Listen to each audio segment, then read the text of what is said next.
kerapian dan sebagainya. Itu begini. Nah, kanan kirinya apabila ada sampah diambil. Tidak ada? Kalau nggak ada, silakan duduk kembali. Nah, semuanya silakan pipis untuk berdoa.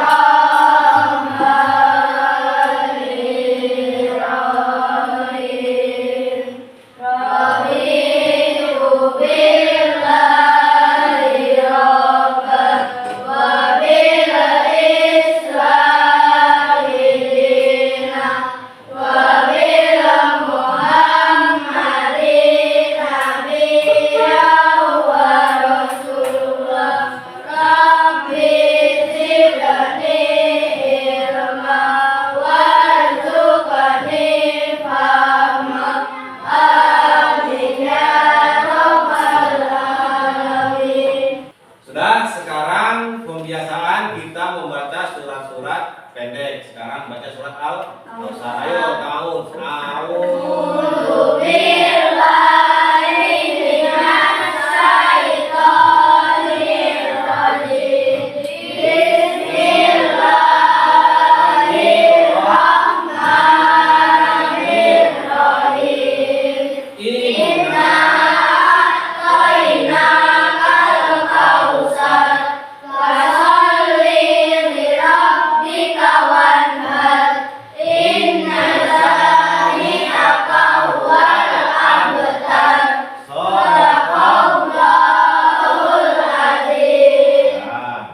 untuk menumbuhkan rasa nasionalisme kita, sekarang kita menyanyikan lagu wajib nasional Garuda Pancasila. Apa anak-anak berdiri semuanya?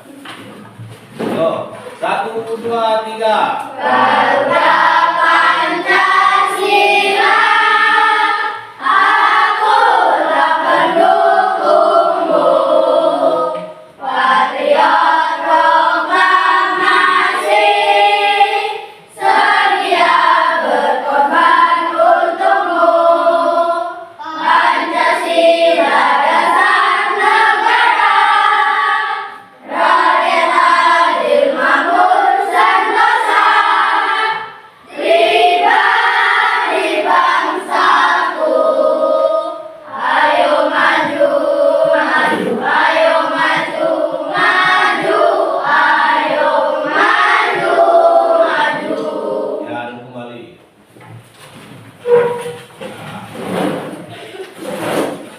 Pembelajaran kita pada minggu lalu adalah tentang Khulafaur Rasyidin, yaitu tentang 4 sahabat Nabi Muhammad yang diberi gelar Khulafaur Rasyidin, artinya diberi petunjuk oleh Allah. Sekarang kita akan membahas tentang pembelajaran P5.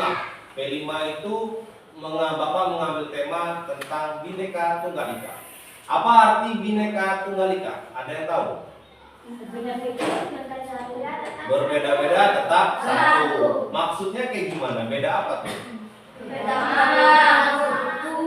Nah, beda agama, beda bahasa, beda suku, beda warna kulit, beda postur, mau tinggi, mau pendek, mau apapun itu budayanya, tapi kita disatukan oleh Bhinneka Tunggal Ika. Oke, Bhinneka Tunggal Ika itu berarti kita harus bersatu.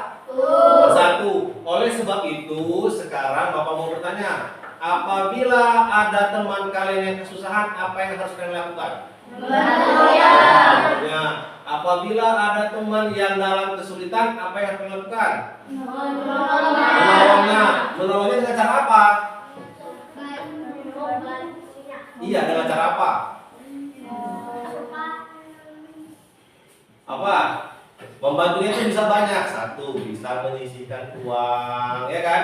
Untuk memberi barang atau memberi makanan. Boleh juga itu membantunya itu dengan apa? Dengan jasa misalnya. Misalnya ada nenek-nenek yang punya nyebrang di jalan, nggak bisa, apa ada orang buta mau lewat, kita tolong. Jadi kita harus tetap menolong kepada Sama.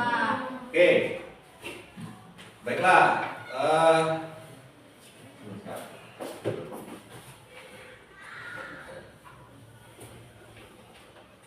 Nah, baiklah anak-anak, tujuan pembelajaran kita pada pagi hari ini adalah yang pertama, peserta didik dapat menjelaskan pengertian infak. Yang kedua, peserta didik dapat menyebutkan manfaat dari infak. Dan yang ketiga, peserta didik dapat menunjukkan sikap dermawan dan suka membantu orang lain, baik di sekolah maupun di rumah. Dan yang terakhir, peserta didik dapat mulai berinfak sesuai dengan kemampuannya. Sekarang, infak itu apa? Ada yang tahu? Bersedekah. Terus? Membantu anak yatim piatu, boleh. Terus? Membantu kepada sesama yang dapat musibah, seperti itu ya. Oke, intinya infak itu adalah sesuatu. Nah, ini dia.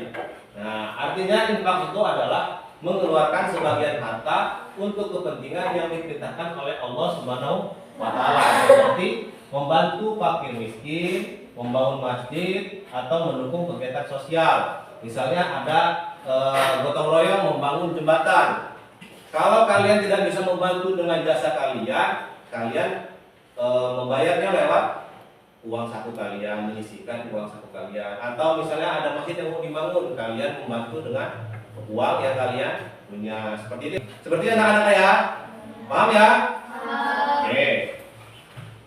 Nah, dalil tentang infak ini dalam surat Al-Baqarah ayat 261. Kita baca bersama-sama. A'udzubillahi minasyaitonirrajim. Bismillahirrahmanirrahim. Masalul ladzina yunfikuna amwalahum fi sabilillahi kamasali habbatin ambatat sab'a sanabila fi kulli sumbulatin ma'a habba wallahu yudha'ifu liman yasha wallahu wasi'un alim. Artinya apa? Perumpamaan orang yang menafkahkan hartanya di jalan Allah itu seperti sebutir biji yang menumbuhkan 7 tangkai. Pada setiap tangkai terdapat 100 biji.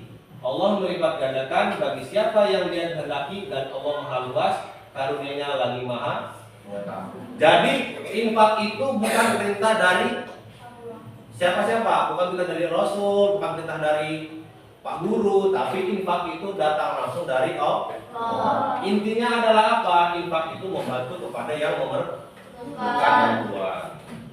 Nah, contoh infak di sini ada beberapa poin. Yang pertama, memberikan uang kepada fakir miskin. Yang kedua, memberikan makanan atau pakaian, membayar hutang orang lain, menyumbang untuk pembangunan masjid, sekolah atau rumah sakit, menyumbang untuk bencana alam, membeli buku atau alat tulis untuk anak-anak yang membutuhkan. Nah, manfaat infak. Yang pertama, mendapatkan pahala dari Allah. Yang kedua, hidupnya menjadi berkah. Ketiga, mengurangi sifat egoisme dan keserakahan. Tahu nggak sifat egoisme? Sifat egoisme itu ingin menang sendiri. Saya sendiri yang mau kaya, yang lainnya biarin miskin. Saya sendiri yang bahagia, yang lain susah nggak apa-apa. Nah, itu tidak boleh, tidak dibenarkan oleh manfaat infak. Artinya harus mengurangi sifat egois. Kita harus menanamkan sifat empatisme. Namanya apa? Kita seolah-olah merasakan kita yang membutuhkan. Seperti itu ya. Yang keempat, menyucikan harta, menumbuhkan rasa empati yang tadi Bapak jelaskan. Dan yang kelima, meningkatkan kehidupan di akhirat. Ini maksudnya apa? Meningkatkan kehidupan di akhirat. Kalau orang berinfak itu pahalanya dia tidak terputus walaupun kita sudah meninggal dunia. Jadi kalau misalnya uang yang kita pakai buat pembangunan masjid atau membangun sekolahan atau rumah sakit, pahalanya tetap akan mengalir kepada kita walaupun kita sudah meninggal dunia. Selama sekolah itu atau masjid itu tetap dipakai untuk beribadah atau fasilitas umum. Dan yang terakhir adalah menghindari kemiskinan dan kebutuhan. Oke, di sini Bapak akan menayangkan sebuah video. Sekarang buka dulu alat tulisnya.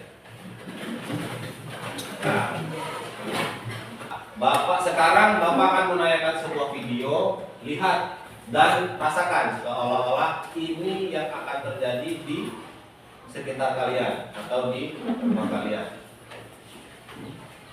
Jutaan orang meninggal dunia, gunung-gunung meletus, ditambah dengan bencana gempa bumi dan tsunami. Inilah 7 bencana alam terbesar di dunia, di mana beberapa di antaranya terjadi di Indonesia.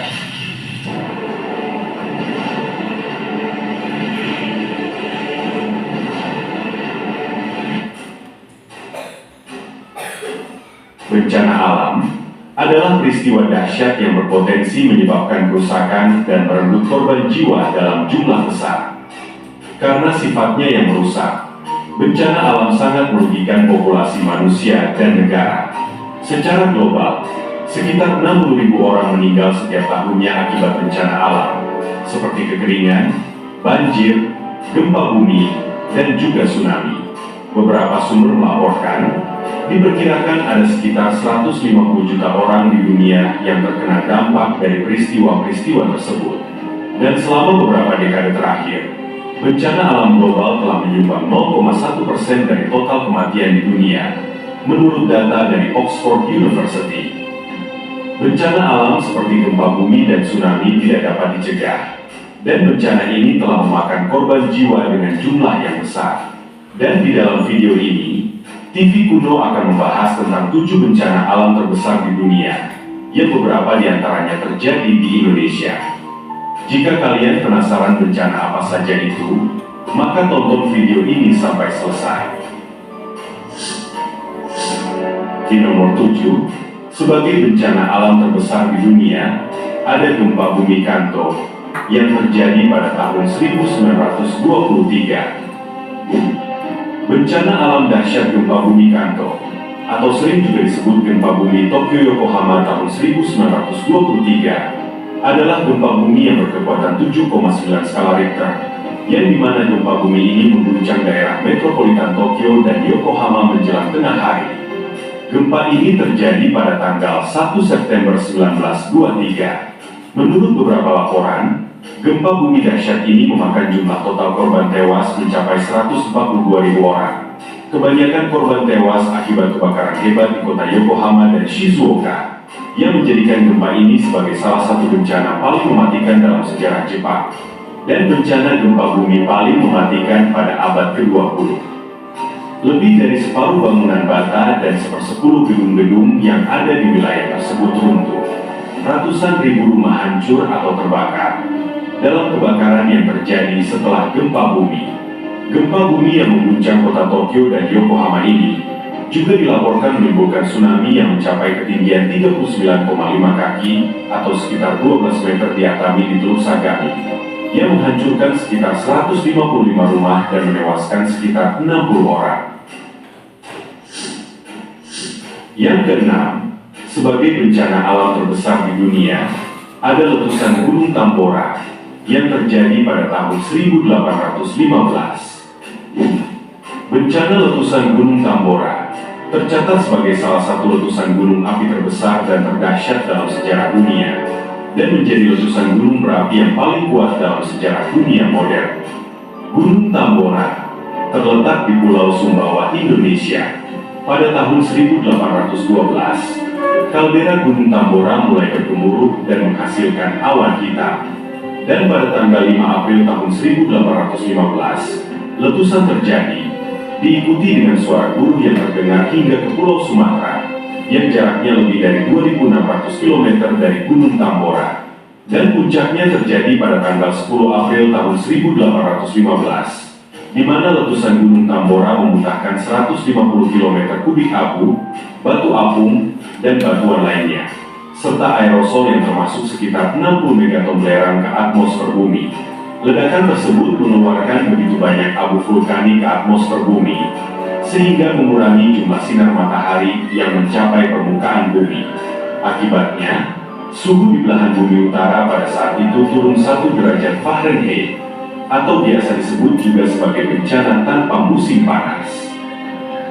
Letusan Gunung Tambora menyebabkan sebanyak 11.000 kematian akibat aliran piroplastik, dan sekitar 100.000 orang lainnya meninggal akibat kekurangan makanan yang disebabkan oleh perubahan iklim global akibat efek letusan Gunung Tambora ini. Masih semangat? Kita tepuk semangat. 1, 2, 3.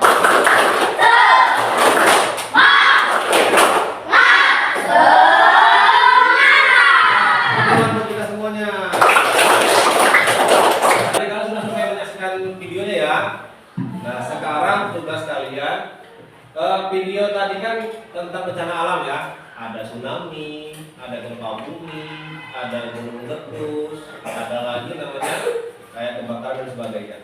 Nah, itu adalah bentuk musibah yang sering terjadi di negara kita atau di dunia. Pastikan orang-orang yang kena musibah itu pastikan membutuhkan pertolongan. Nah, sekarang tugas kalian sebutkan paling enggak tiga hal-hal yang dapat kalian lakukan apabila melihat kejadian tersebut di sekitar kalian. Bapak kasih waktu 5 menit. Tulis. Yuk.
Oke, kalau sudah semuanya, sekarang Bapak minta perwakilan.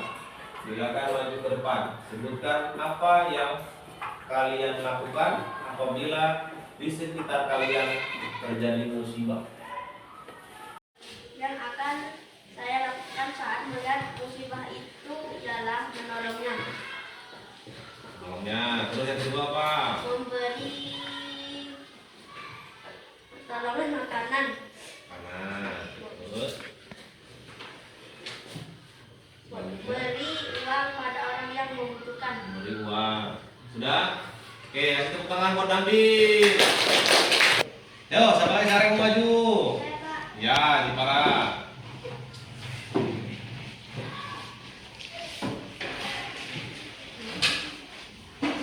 Yang akan saya lakukan saat melihat musibah itu adalah memberi bantuan uang, memberi bantuan menyediakan makanan, menghibur korban.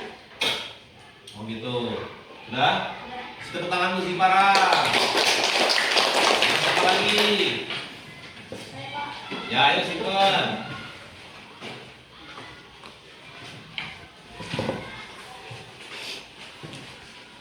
Yang akan saya lakukan setelah melihat musibah itu membantu dengan harta, membantu dengan jasa, membantu dengan memberi makan.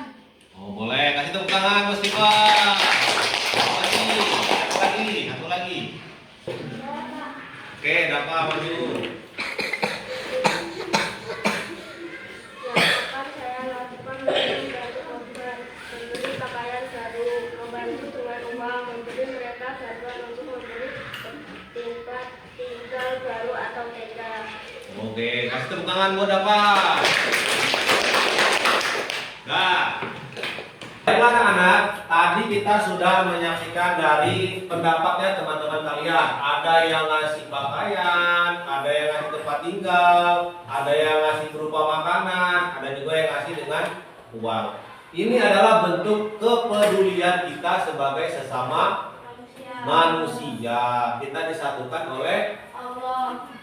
ya, oleh Allah, tapi kita disatukan oleh Bhinneka Tunggal Ika.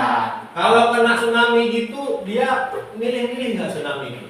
Oh ini orang Islam, oh ini orang Kristen, oh ini orang Bali. Enggak kok? Mau Islam, mau Bali, mau Kristen, mau Hindu, mau Buddha, semuanya pasti kena musibah, pasti meninggal. Jadi kita tidak boleh namanya membeda-bedakan antar suku, agama ataupun bahasa ataupun ras. Paham ya? Di sini sekarang Bapak ada namanya kotak infak. Nah, Bapak sudah buat. Ini kotak infak SD 11 Weserdam. Nah, ini fungsinya sebagai penggalangan dana untuk teman-teman kita yang apabila terkena musibah atau untuk memajukan sekolah kita. Misalnya kita membeli Al-Quran atau membeli sarung nanti waktu untuk ibadah di musola atau untuk kegiatan-kegiatan lainnya yang bermanfaat.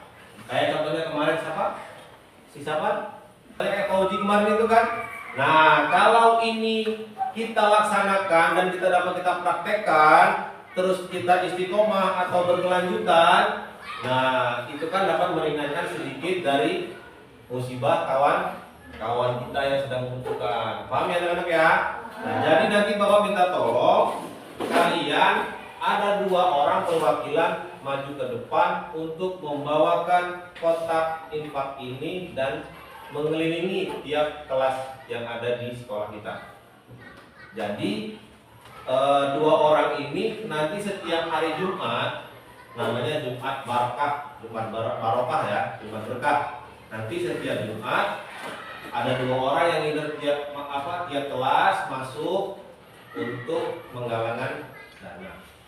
Paham ya? Oke, sekarang siapa yang dari maju ke depan untuk prakteknya? Ya. Assalamualaikum warahmatullahi wabarakatuh. Selamat pagi teman-teman. Pagi. Kami yang bertugas untuk mengumpulkan infak hari ini. Infak yang kalian berikan untuk digunakan untuk keperluan yang bermanfaat seperti membantu teman-teman yang membutuhkan atau untuk kegiatan sekolah kita.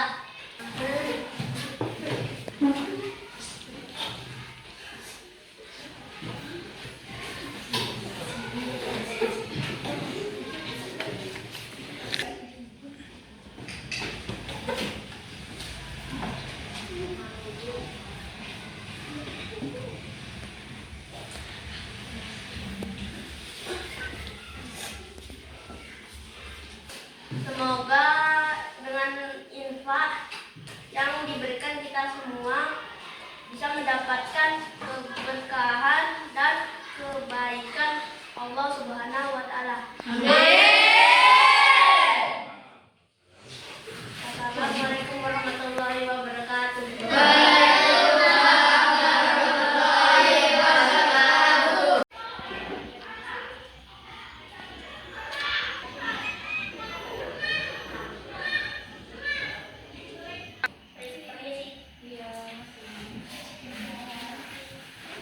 Assalamualaikum warahmatullahi wabarakatuh.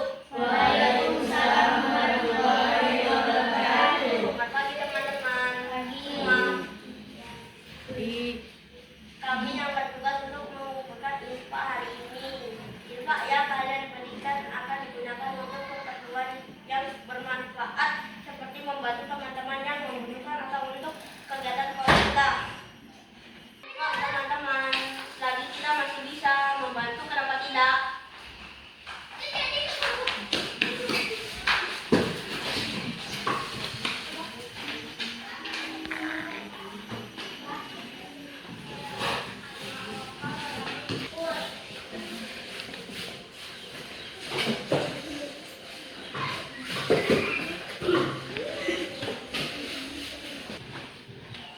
Semoga dengan infak yang diberikan kita semua bisa mendapatkan keberkahan dan kebaikan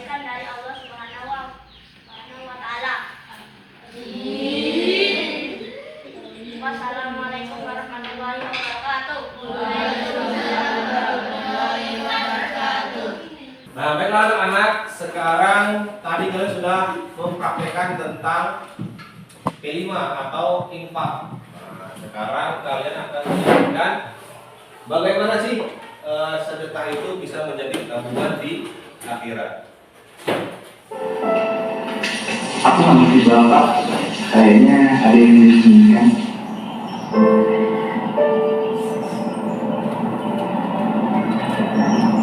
Pak, motor anak tuh jelek nih. Motornya masih bagus. Pakai aja dulu.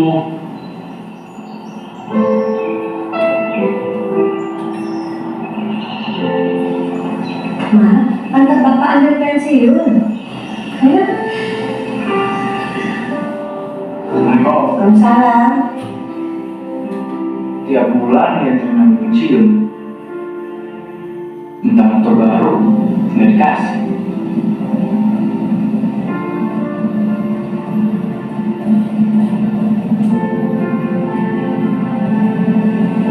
Lebih baik uangnya buat amal. Tabungan di akhirat. Di akhirat semua orang akan bernaung di bawah sedekahnya.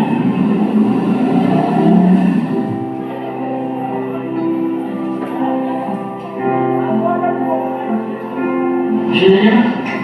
Oh, sini aja.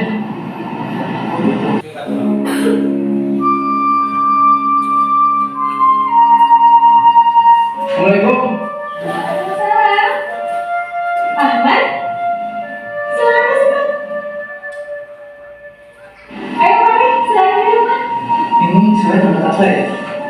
Ini adalah tabungan Bapak. Tabungan Bapak. Iya, Pak. Karena sedekahnya, anak-anak di sini punya kesempatan belajar.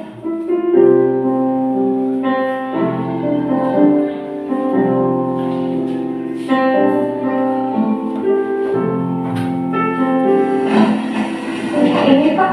Ya, Mak.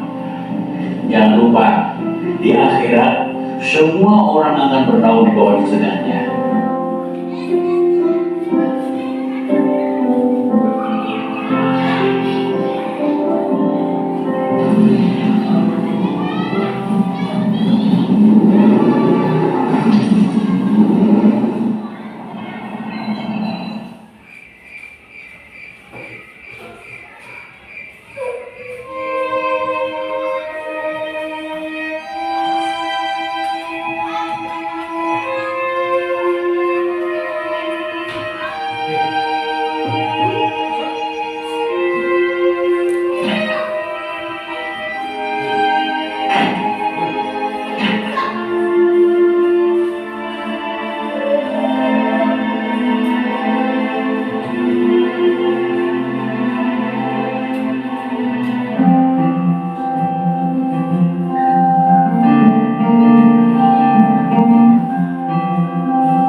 Kamu jadi bagaimana teman kamu? Jadi itu profesinya enak banget. Iya, itu kan bisa kali ke.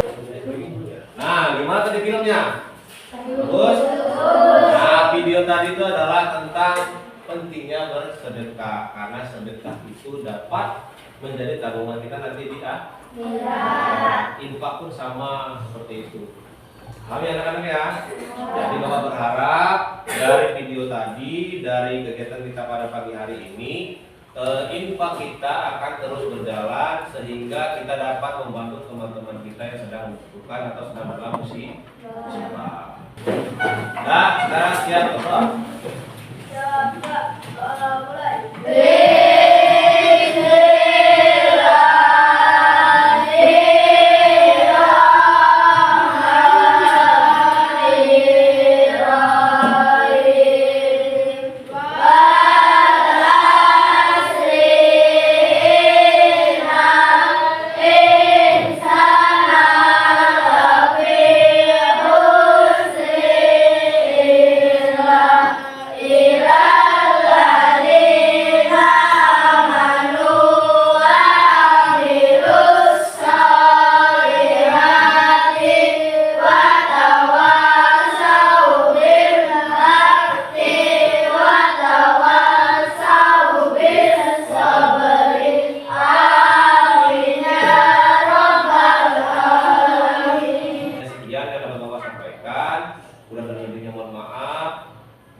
Waalaikumsalam.